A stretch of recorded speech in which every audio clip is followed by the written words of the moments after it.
Hey folks, welcome back. This video is rather special and rather unique as the title suggests. It's in collaboration with Madskillzztv. I'll put a link to his channel in the description for those of you that don't know who he is. And in this video we're going over a Plaguefall 15 that we both did, both on as our warlocks, and we're going to discuss the differences between having no tier as a destruction warlock versus having tier, and the differences and how, if you're determined or you really like playing destruction, how best we can maximize your damage pre-tier by kind of like a play-by-play and step analysis. So without any further delay, let's get into the video. So as you can see, we're going to be running this as a split screen.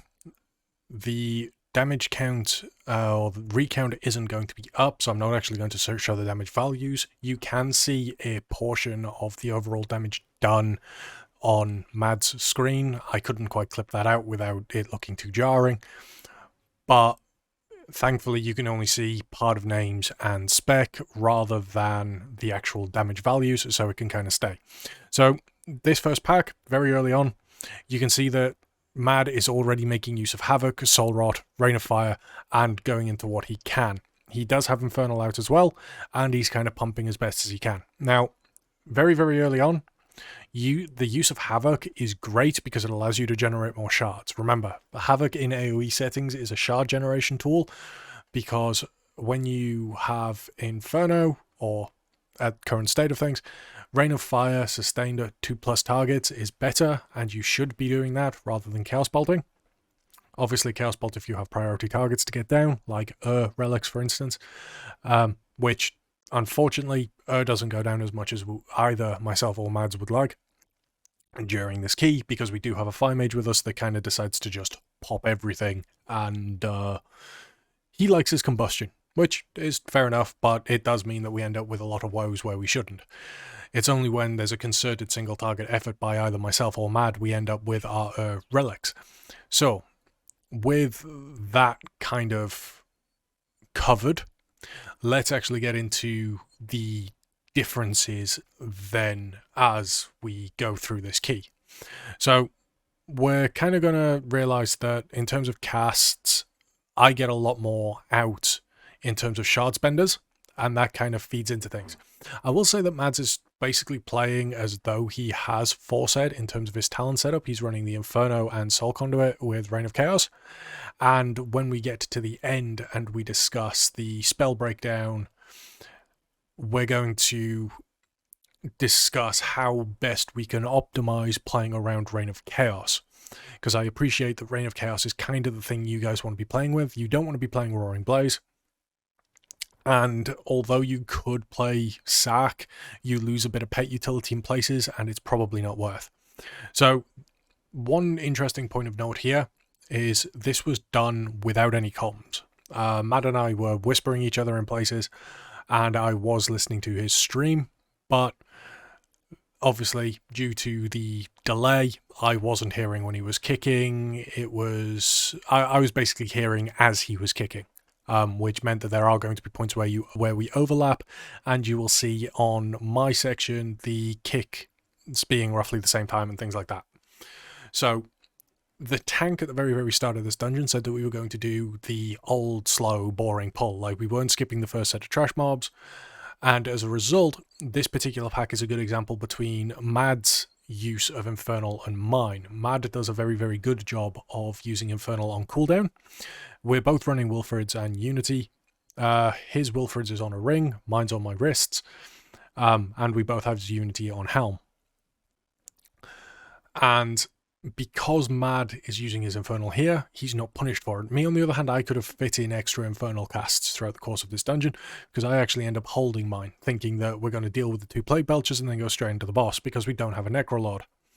And that assumption ends up punishing me slightly, because we do in fact actually go for the red slime, and we just go for the haste generated by the pool on the floor, rather than the additional haste granted by a flesh crafting Plague Deviser Marilith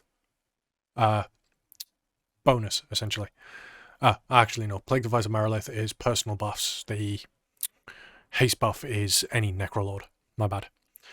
So, one interesting thing for this boss in particular with the morsels, because we have a fire mage rather than a frost mage and we're running 2 destruction warlocks, we don't have a lot of CC to stop the morsels, which is what prompted the monk's touch of death there. So this is the point where I realized I kind of screwed up, because I could have an infernal back, because as you can see, Mad does have his back from the big thing, and the plague belchers gave him time to recuperate. Now, I am torn in a position where I don't know whether to use infernal, and Mads is using his again on cooldown, so this is a fantastic play-by-play for Mad, and for me, I'm just playing tentatively. Now, in a 15, because things are dying at a relative pace for both of us respectively, like Mads is playing perfectly for something that is slightly more challenging than his current gear set. There's a couple of mistakes that he makes here and there, but we'll discuss them as they happen. Whereas I am playing much more reserved and cautiously, trying to maximize places where I can use my infernal to get its full benefit.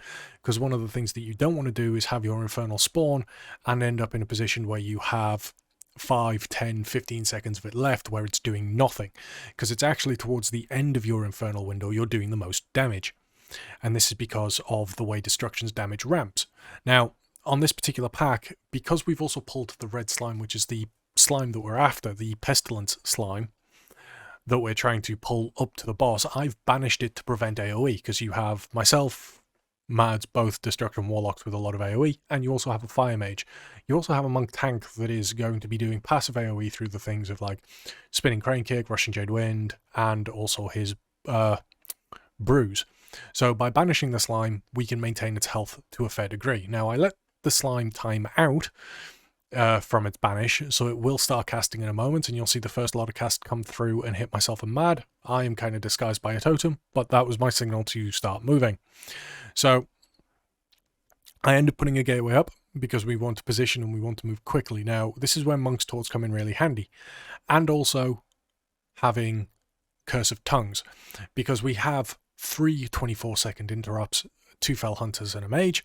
We do have a Shaman Kick as well, which thankfully is rather useful, and we have the Monk Kick. Unfortunately, because there is no communication though, we do end up with an overlap. You see on my screen currently that I kicked a globule, and so did the Mage, whereas the Monk missed a kick, and as a result his was just on cooldown for no reason.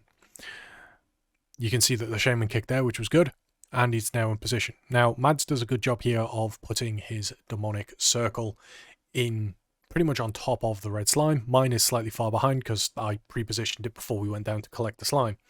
Now, one thing that you do need to note is, although you need to try and focus single target to get soul rotting when you have all 3 relics up initially is a much better use of it, especially as Nightfare. So kudos there. Now, this is a little bit on the slow side. Mads was very, very cautious and popped Unending Resolve. It's fairly safe for him to do there because he wasn't sure if he was going to be clipped. Better safe than sorry. One thing he could have done or made use of is something like Soul Shape, or in some cases you can actually place your demonic circle elsewhere and kind of use it as a safety net. Thankfully, Goblog goes down without too much of a hitch and goes down very, very quickly. You can see here that my Infernal is actually still up and still rolling.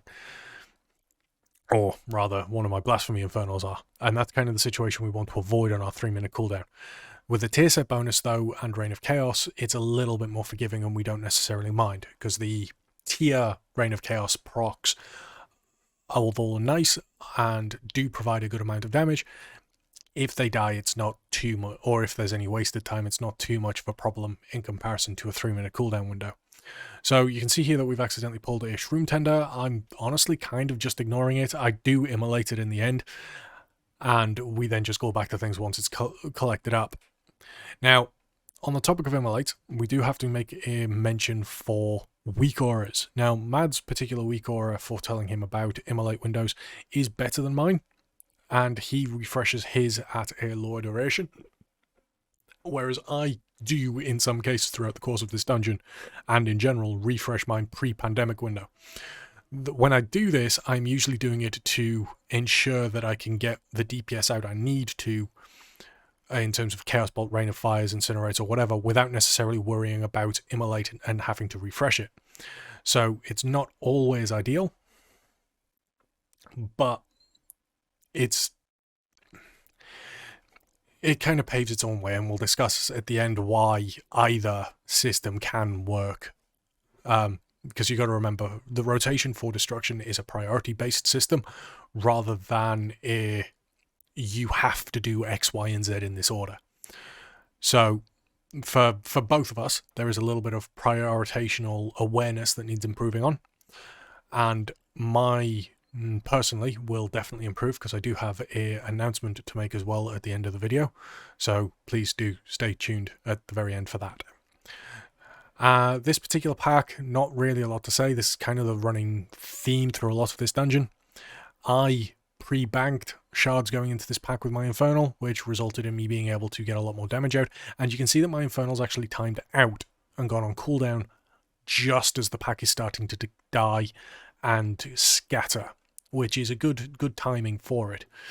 Mads is in a relatively similar boat, but one of the key differences here that you can see is his cooldown after that pack is 1 minute 37, and mine is 1 minute 10-ish. So I have about 20 seconds less time between my Infernals on average for packs like that than he does.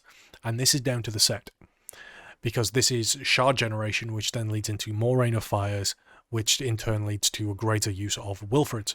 Now, maximizing that shard generation is something we will discuss in the talent section. So, again, don't worry, I do have solutions for you in how to maximize your damage and maximize Wilfrid's damage reduction. Another interesting thing over the course of this dungeon as well is, because we do end up getting more woes than we'd like, Wilfrid's is kind of making full use. Because you got to remember, Wilfrid's has this has the ability to reduce the cooldown of Infernal based on the amount of shards you spend, but by being in combat for longer, you are increasing its value and increasing its damage reduction because you're constantly doing stuff. So getting from pack to pack faster, although not a huge damage increase, like it's not the haste from Vi and it's not just the outright cooldown reduction of you are reducing your out of combat time, which means that Wilfrid's is more effective throughout the course of the dungeon overall. A little bit of confusion there on our end as to which platform we were going to first, but either which way, it's fine.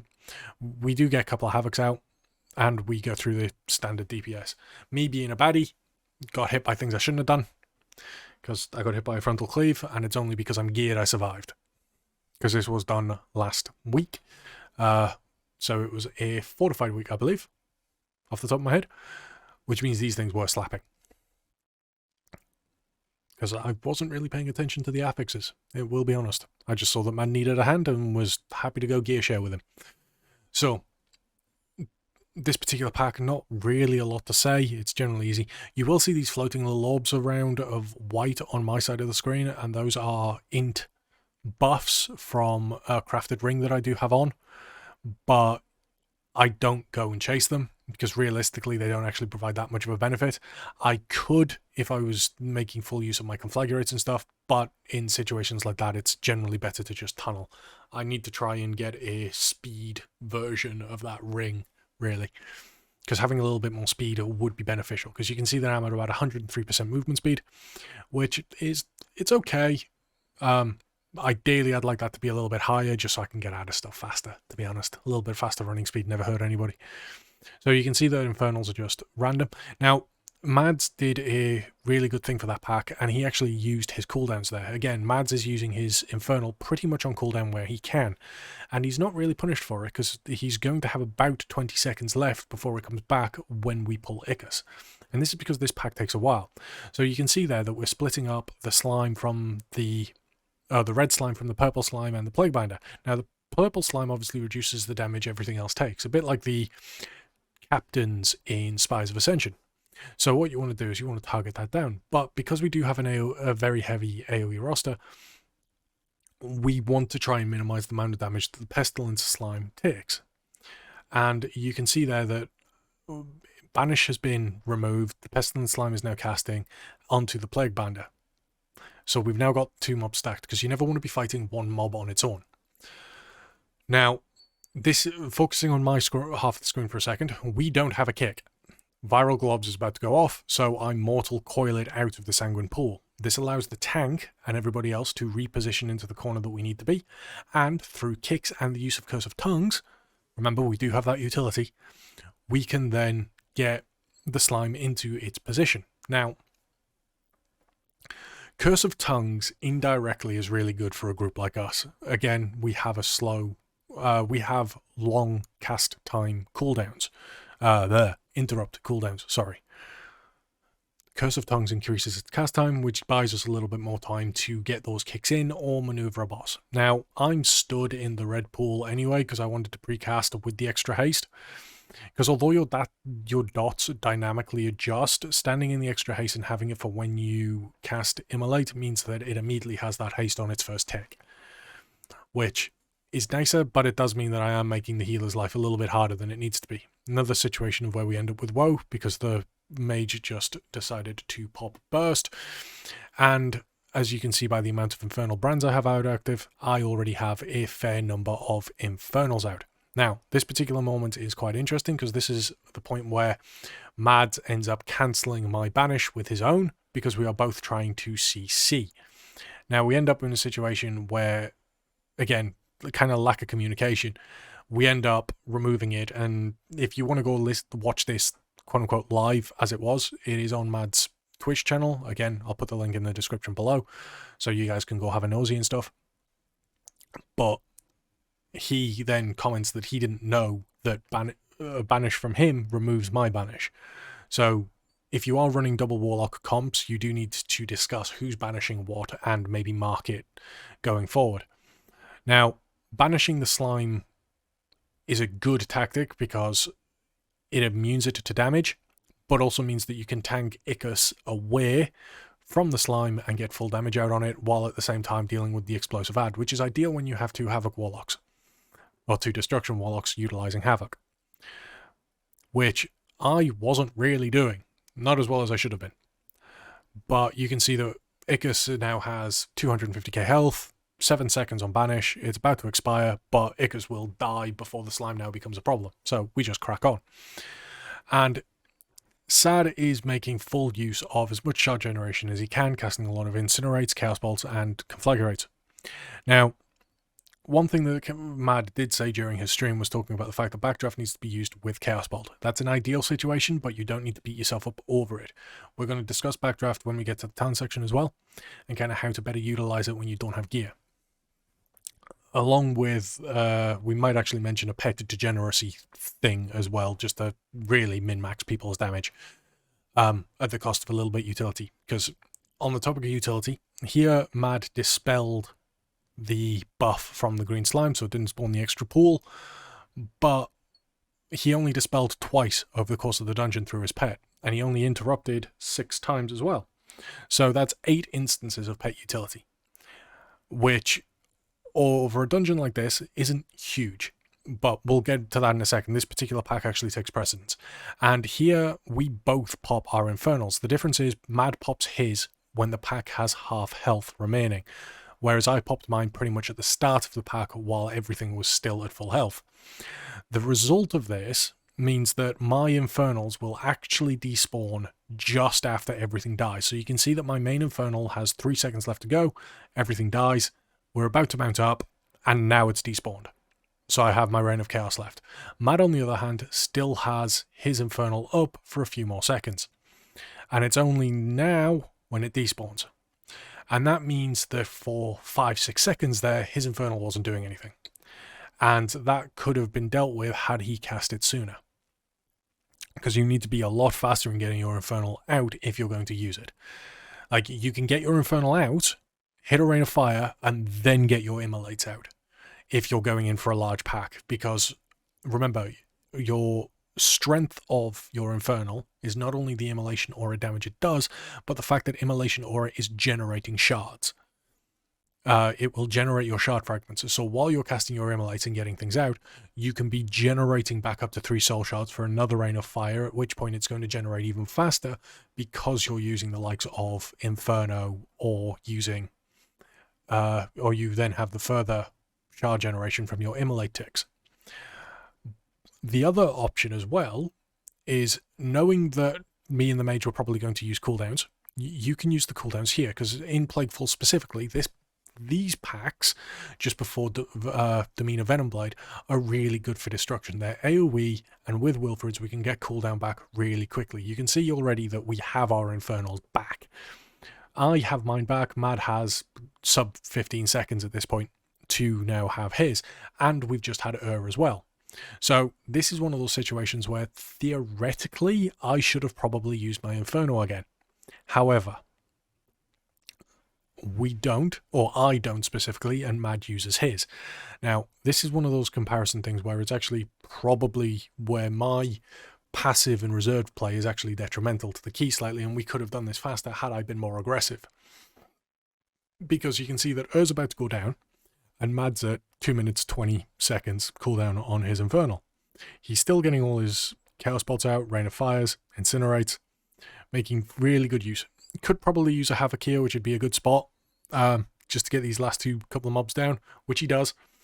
And you can see already that he's down to a minute cooldown-ish going into the boss, which means that although he won't have Infernal at the start of the pack, he's going to have it up when it matters, when we start getting into the AoE ad section.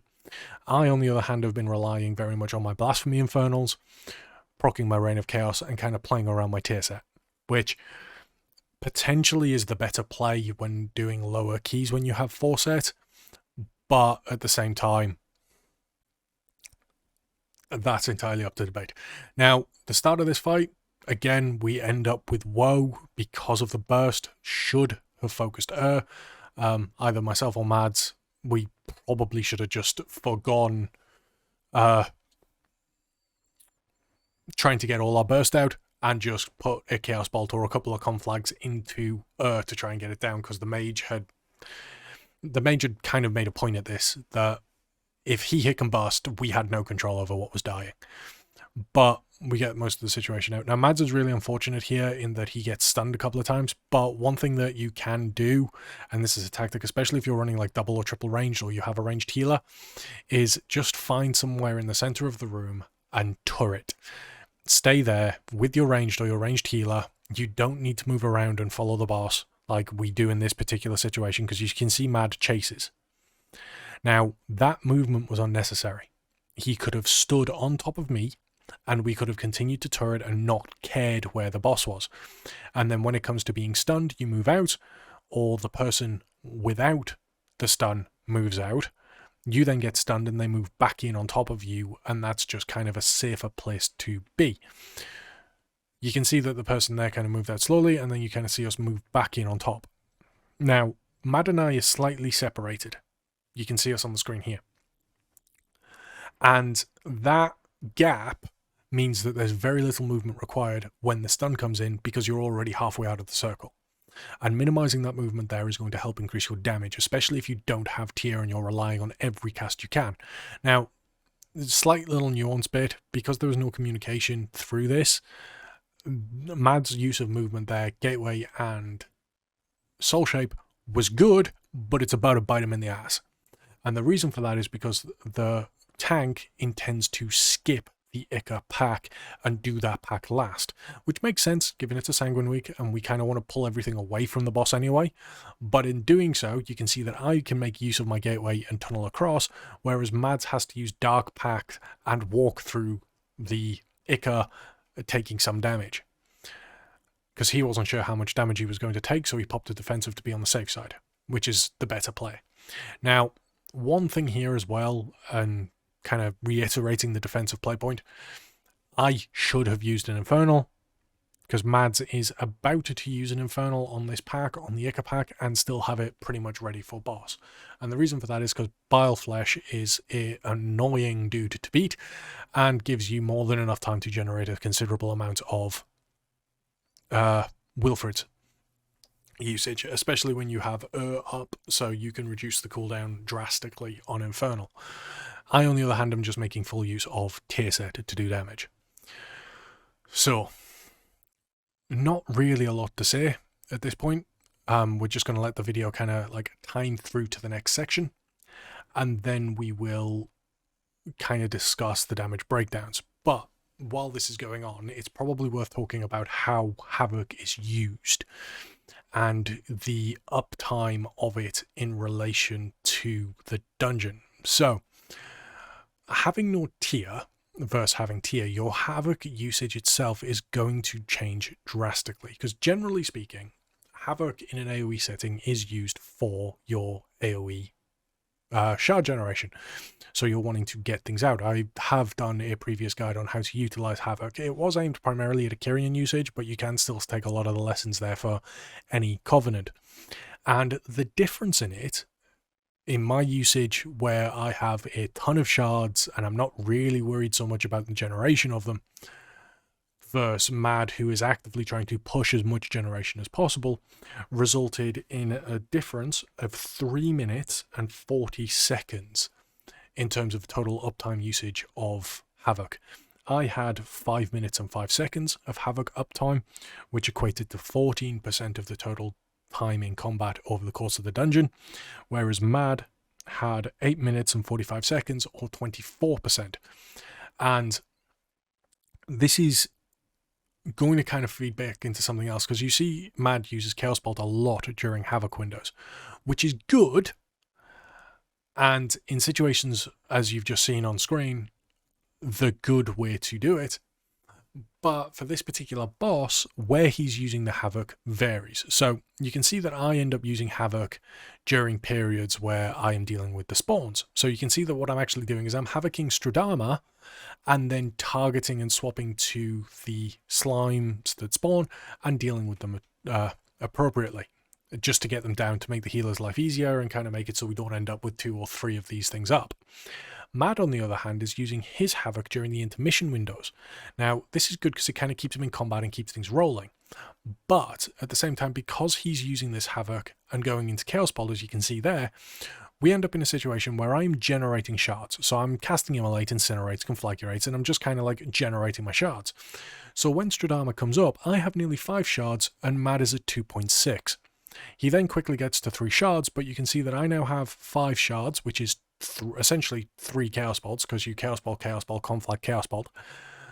And I'm able to put a lot more damage into Stradama, whereas Mad is now stuck in a position where he has to Immolate, Conflag, Incinerate a few times to get back up to a point where he can cast Chaos Bolt, while also being worried about getting hit by slimes and things like that, or the slams. So, depending on where you want to use your Havoc, can be massively impactful. But if we then quickly break this down, you can see the entire damage for the dungeon. And one big glaring obvious difference, aside from the number values themselves, please just ignore that because we're more interested in the percentages here and the order at which these abilities show, you have Rain of Fire and Chaos Bolt. For me and Mad, they're the opposite way around. Now, I can already hear some of you going, yeah, but you've got tier, Rain of Fire is going to do a hell of a lot more. Yes, and that's partially due to the shard generation given to us in Soul Conduit.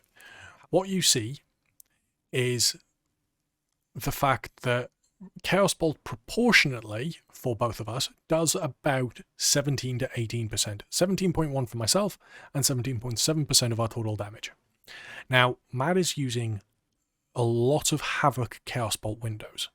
Now, in an AoE setting of, say, 4 or 5 targets, what should happen and what you should try and do, especially if you don't have tier as a Warlock, is try and get your Rain of Fires out. Because Rain of Fire is going to do more damage. Rain of Fire does more damage, especially if you do have the Inferno talent, does more damage at 2+ targets consistently. And Chaos Bolt becomes a thing where if you have a priority mob, then you Chaos Bolt.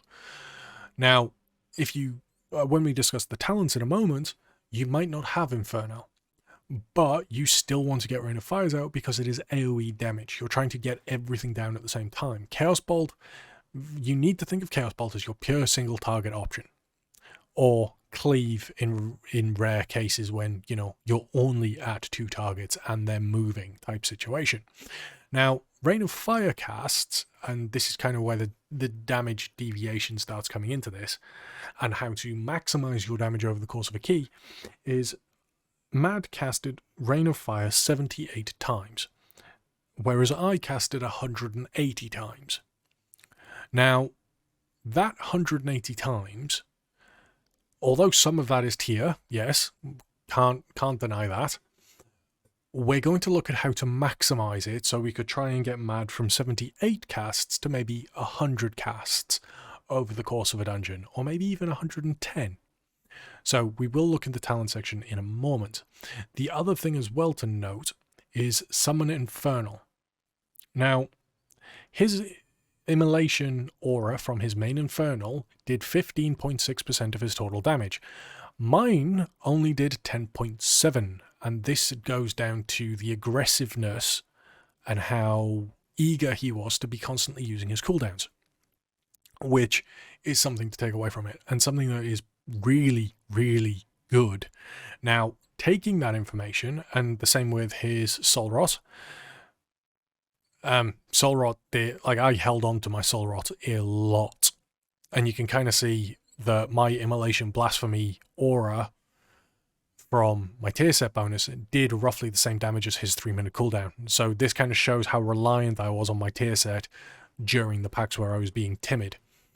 Now, let's go into the talent section and we will discuss how to maximize Rain of Fire casts and making full use of an aggressive playstyle around your Infernal and using it as often as possible regardless of what your tank is doing, because this is how we're going to maximize your damage as a low geared destruction warlock.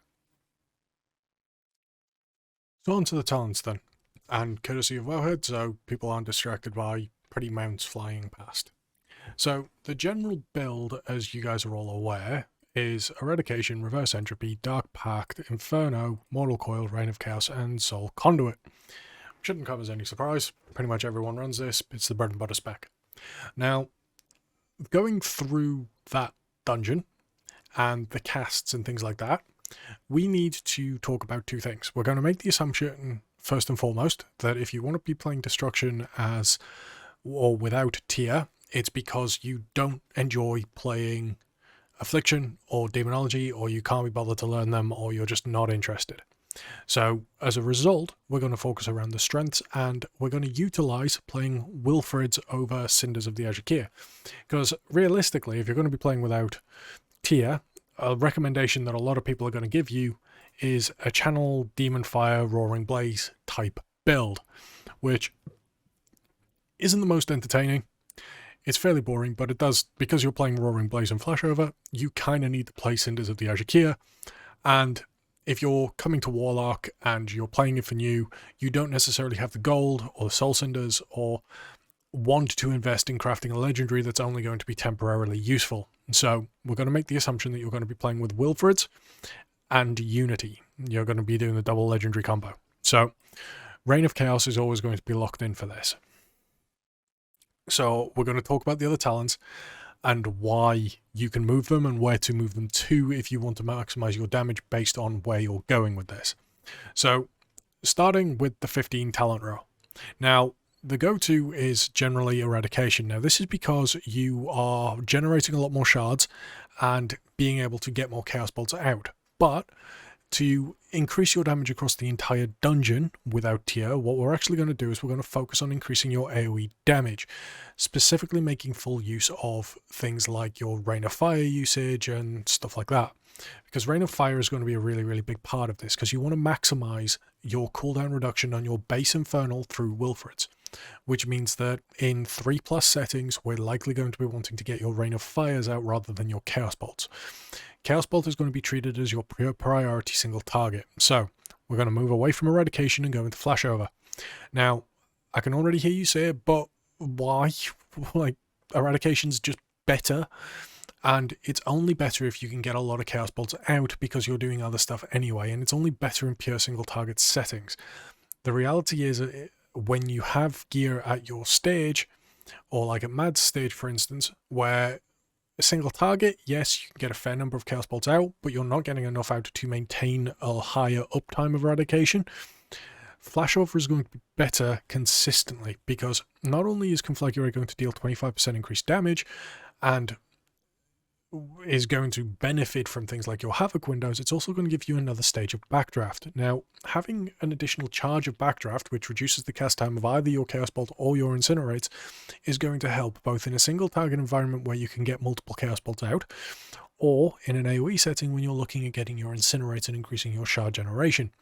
Plus, as Mad demonstrated and kind of how you should be playing with low gear, maximizing your Havoc windows, because you want to conflagrate it during those Havoc windows to fit things in, you're going to be able to get a lot more damage out of Flashover than you initially think.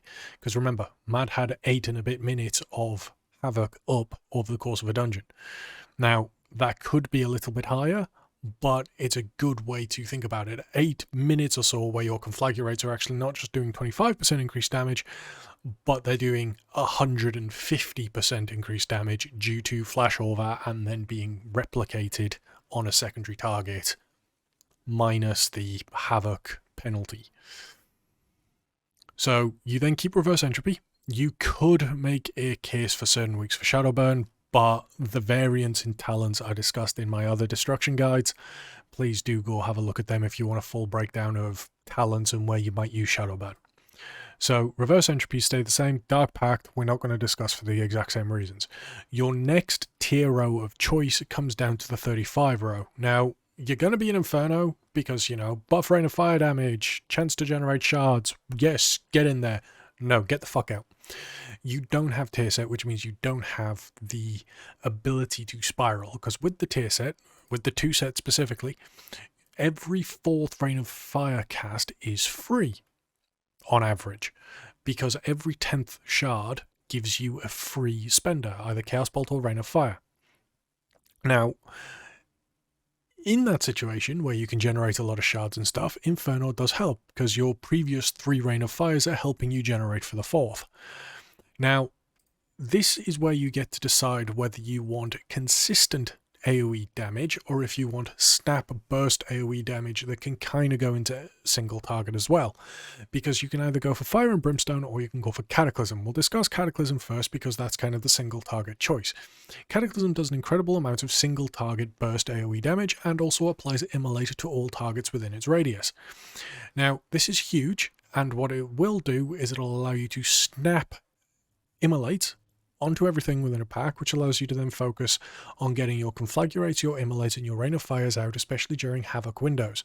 So the way the rotation would look if you were to use Cataclysm in this setting, or if Mad was to use it during the Plaguefall, for instance, it'd be a tank runs in, stacks everything up, Cataclysm, Havoc, Conflagurate, Incinerate, Conflagurate if he was also running Flashover. Now, during that, because he would have comfortably hit 5 shards, he can then get a Rain of Fire out. Then another Conflagurate while still in the Havoc window might put you at 3 shards, another Rain of Fire, or you can put in 2 Incinerates to then Rain of Fire and then go about your normal rotation. At which point you've, in very, very short order, managed to get 2 Rain of Fires out, which is 9 seconds worth of cooldown reduction on your Summon Infernal because of Wilfred's, and you're then going through whatever else. You're also running Rain of Chaos, so if you have your Infernal up already at this stage, because you've thrown that in just as you've cataclysmed, sorry, stumbling over my words here, that means that you've also just put a 90% chance, because you've spent, or rather, you've put 15% per those 9 shards, 6 shards you just spent, sorry, into summoning an additional Infernal through Rain of Chaos. For some reason I was thinking 9 because I thought you'd get 3 Rain of Fires out faster, but my head is getting ahead of itself.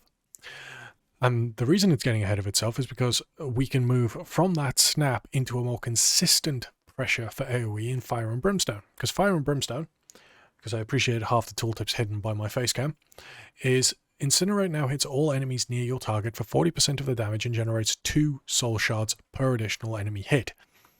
Now, this means that on a 6+ target count, when you're hitting 5 additional targets, plus the one you're initially targeting, you're going to generate 1 singular soul shard per cast of Incinerate.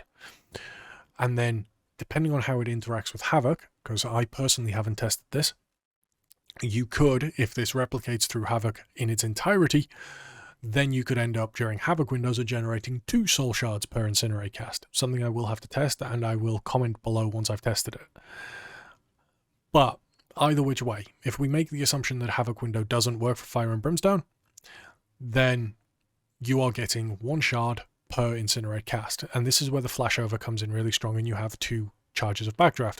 Because Backdraft in an AoE setting and you're using it on Incinerates reduces the cast time of Incinerate to be very, very short.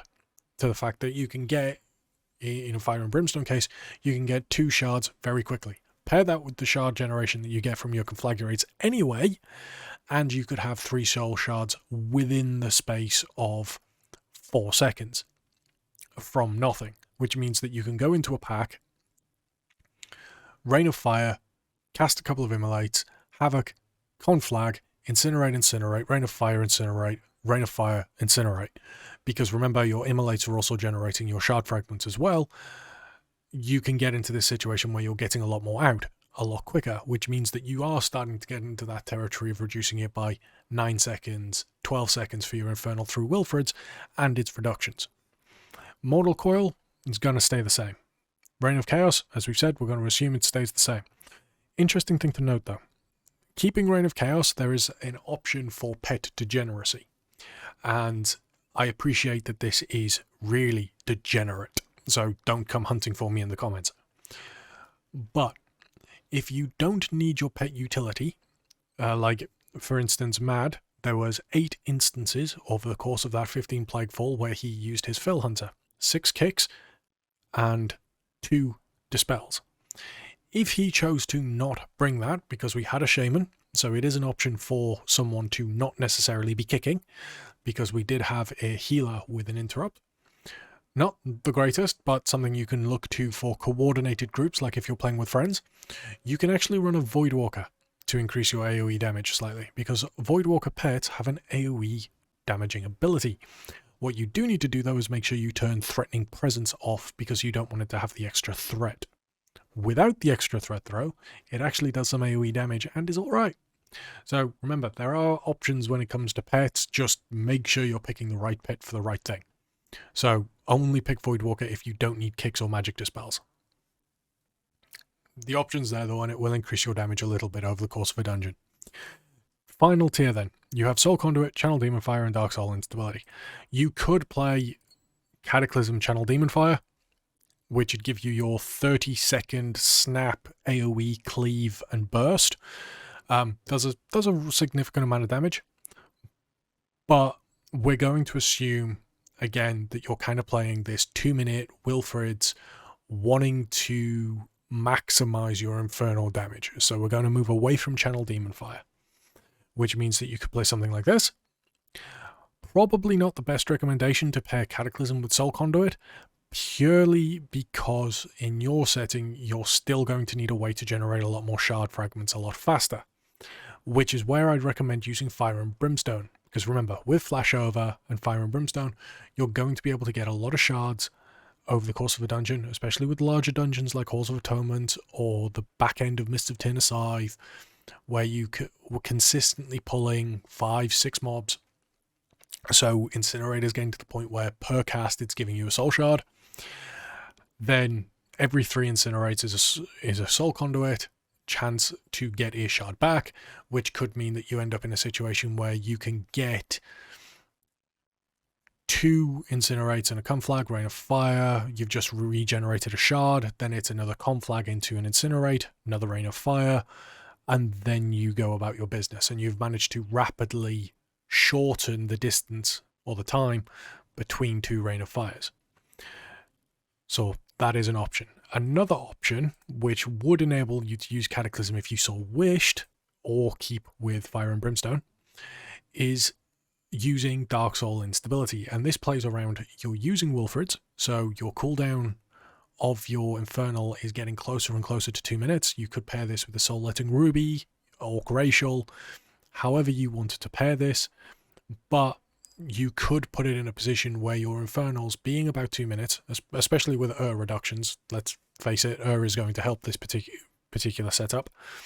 You're then going to be in a position where you can then empower your Infernal while it's up astronomically through Dark Soul instability. And the reason I say astronomically is because you've got to remember the way crit interacts with how we generate shards. If Immolate ticks crit, we get more shard fragments. If Incinerate crit, we get more shard fragments. And if your pet is critting more anyway, Immolation Aura is going to do more damage. So it kind of spirals in and of itself. And if you're in a position where you're using Fire and Brimstone with Backdraft and the extra crit, you're going to be swimming in shards comparatively to if you were to try and mimic the Eradication Reverse Entropy and Inferno Soul Conduit build. And this particular setup that you can see on screen is how I would personally recommend you guys playing pre-tier. Once you get your 2 set, then maybe look to swap to Soul Conduit, keeping Fire and Brimstone for the time being, or playing with Cataclysm.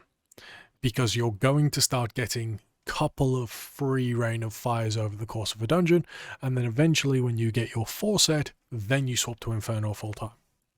Because at that point, your Blasphemy Infernals, Immolation Auras help offsetting the additional cost of Rain of Fire. Because you have to remember, Rain of Fire is a 3 shard cost, whereas Chaos Bolt is a 2 shard cost. Now, hopefully this video has helped you guys. And if it has, great, do comment below, let me know. And please go give your love to Madskillz as well. Huge and massive thank you to him for 1, letting me use his content, and 2, collabing with me on this in the first place. It was great, and I've thoroughly enjoyed playing around with this and analysing the content and stuff. Now, I do have an announcement to make, kind of at the back end of this for my own lot of subscribers and stuff. I am no longer raiding with Controversy on Kazakh. I have been recruited for a guild that is currently progressing at 711 Mythic and are currently on Mythic Anduin. So keep your eyes out, because very, very soon there may be some content where you see me tackling Lords of Dread Mythic. So there's a few bosses going to be skipped potentially in our raid POVs and whatnot. So again, hopefully this video has helped you guys. Hopefully you like the announcement. And I will catch you all in the next one. I hope you all have a lovely weekend, and I will see you next time.